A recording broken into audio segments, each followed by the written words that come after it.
Here we have the Al Zubara tanker, and that's an LNG tanker. And so I've been sort of wondering what this guy is doing out there. I mean, you might think he's sitting out there in offshore waiting for Americans to build LNG import gasification terminals. I tend to think that there's some radio antennas up there, and he's sitting out on the water, waiting to find out what's going on with spot prices all over the world before he makes the decision which way to turn. So we'll get to that. But I'm going to talk a little bit about some of the LNG basics, just so you know where the stuff comes from and some of the fun facts, and where it comes from, where it's likely to come from in the future. I'm going to talk about who's competing to import this product, and what some of the security issues are. I'll talk very, very briefly on U.S. natural gas production, because I think I have one slide that nobody's shown yet on that. And then I'll talk about some of our fabulous untapped gas reserves right here in the United States. So that'll be the punchline when we finally get there. Okay, so here's just a few of the steps involved in production and the delivery of LNG. Actually, this set of steps along the bottom here is greatly simplified, because, for example, we have exploration and production, and then we have liquefaction, but nobody's talked about how you get it from the production site to the liquefaction site. I mean, here in the United States, we move gas around pretty easily, but in a lot of the areas around the world that we look toward as future sources of LNG on the world market, that infrastructure simply doesn't exist. And perhaps there isn't the same kind of political stability, nor the same ability of American corporations and government to subdue the natives so that they'll let us do that in the way that they would in the past. So for liquefaction, the gas needs to be cooled to about negative 259 degrees Fahrenheit. LNG is not under pressure. It's just cooled into a liquid state. The volume of the gas is decreased by a factor of about 600, so that's what makes it practical to transport it on tankers. Let's see, what other fun facts do we have? Oh, that LNG, once it's gasified, is about 95% pure methane, which is much more pure than natural gas that's produced just from wells. That's part of the liquefaction process. Some of the heavier hydrocarbons drop out. This actually may or may not be a problem in the United States. It has different burning characteristics, obviously, than the gas that comes out of the ground. And there's been some discussion of whether it's compatible with pipelines in the United States. So right now, if we look at LNG use in the United States, mostly it's for dedicated purposes. We have obviously the big Everett terminal here in Boston, the District Gas facility, which feeds specifically into a couple of power plants in the area, and then it's trucked for storage for heating purposes into around New England. But it doesn't really mix with natural gas throughout the domestic pipeline system, and whether or not that's practical is a question that is out there. Well, because of all the steps we see here, building liquefaction plants, shipping LNG, building tankers, tanker days, and then regasification and storage terminals, anything that might have to happen to the infrastructure in importing areas. This is extremely capital intensive, much more so than the domestic gas industry is, or even the international oil industry.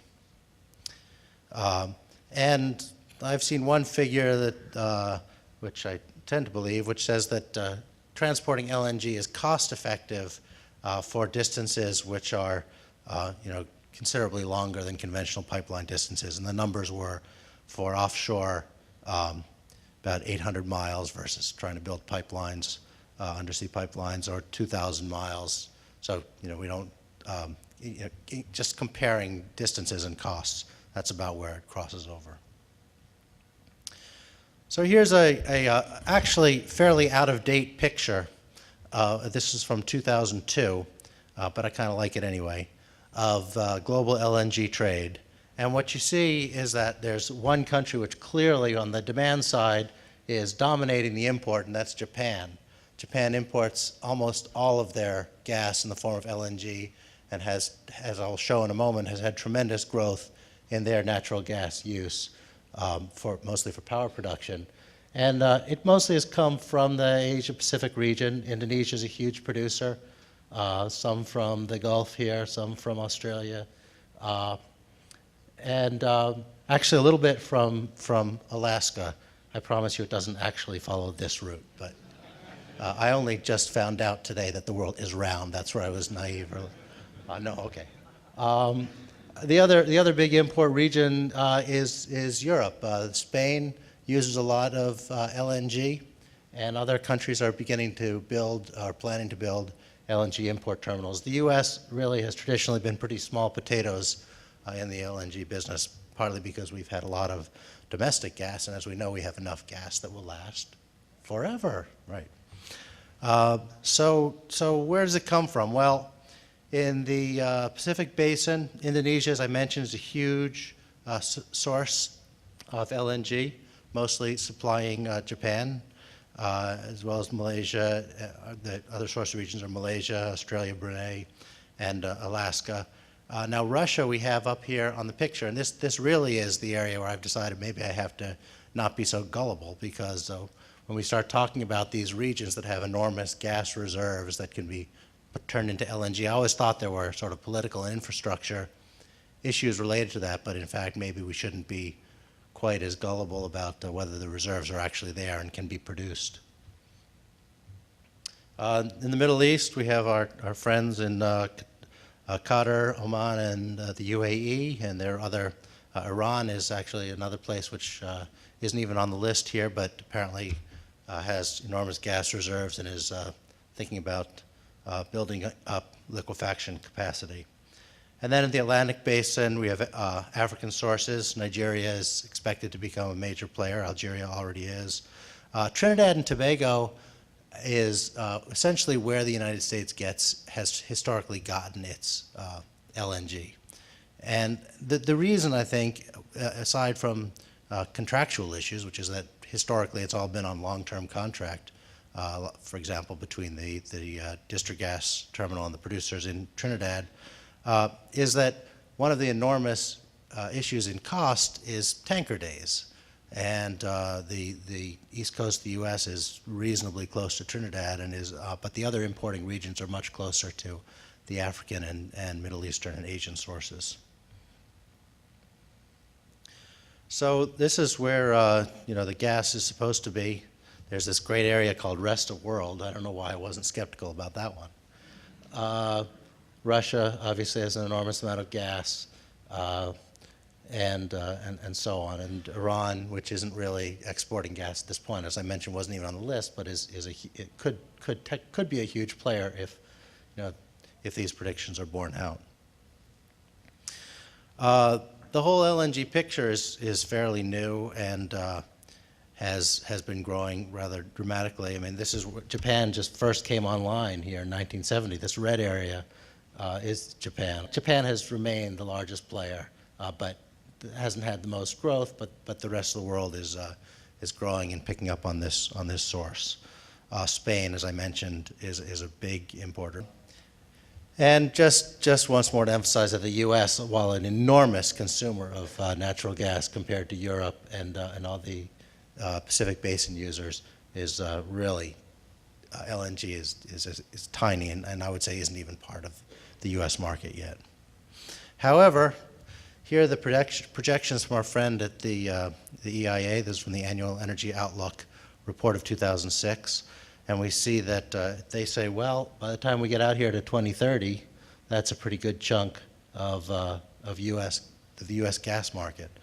Now this is from 2006, so this is actually what they still think, looking at the import terminal record. And somebody showed this earlier today, and I think the next speaker will also be looking at it. But this is a great graph, especially since it does change every 2 weeks. And this is all of the LNG terminals that have been proposed in the U.S. and a couple in eastern Canada. And we know that all these are in trouble. maybe a few will be built. There's the real ones are the ones with letters here. So there's the one in Boston, and then there's Cove Point, Maryland, and then there's one in Georgia, and then there's a couple in the Gulf of Mexico.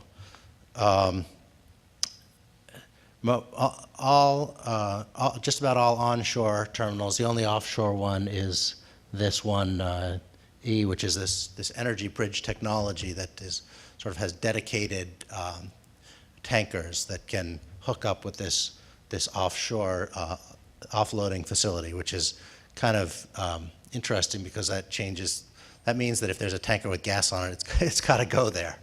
Other than that, there are definitely issues in terms of whether supply is secure. And as I think David mentioned this morning, we have a situation where a lot of these, for example, one of the Eastern Canada projects has been canceled because they just don't have a secure supply of gas. But to my mind, now other people who have played in these markets may see it differently, but to my mind, even if you had long-term contracts for gas and you had an LNG import terminal, you'd still be willing to divert your gas and take a higher price somewhere else. So I think we would still be in competition with other importing regions of the world. So we may build it, but whether it will come remains a mystery. If we look at where the gas has been coming in, here are the 4 import terminals. This is Distrigas on the bottom, which has had pretty steady gas because they've had the long-term contract with Trinidad, and the other facilities have been much more erratic in terms of their imports because they've been more dependent on the spot market. I'm not sure exactly when these contracts end, but that story won't be going on for too long. And if we look at the sources of the gas, almost, as I mentioned earlier, almost all of the gas has historically come from Trinidad, and other sources, Egypt here, are just starting to actually play a role in terms of the U.S. LNG supply. So here's a projection back from 2005, the Annual Energy Outlook Report for 2005. And I thought this was sort of interesting just in terms of gas use. And this is my picture that nobody's shown before. And it shows that in just about every sector, gas use is growing and is projected to grow quite modestly. And in fact, it's been declining up until the present, pretty much, I guess. Yeah, in the industrial sector. And what they show is an enormous growth in electric generation. And as many of you will know, there was this building boom of gas generation, which went through probably about when they were finishing up their research for this AEO 2005. And if we look at AEO 2006, 1 year later, ooh, it's a different view of electric generation demand. In fact, they see it dropping off instead of growing. I guess that's retirement of old plants without being replaced. So that is one view of where there might be some elasticity to price with respect to natural gas, just because of the long-term replaceability of electric generation fuels. And here's what's been going on that may have led to this. What you see in a color which might be blue here is the historical price of natural gas in the United States, and for the AEO projections for the last 3 years.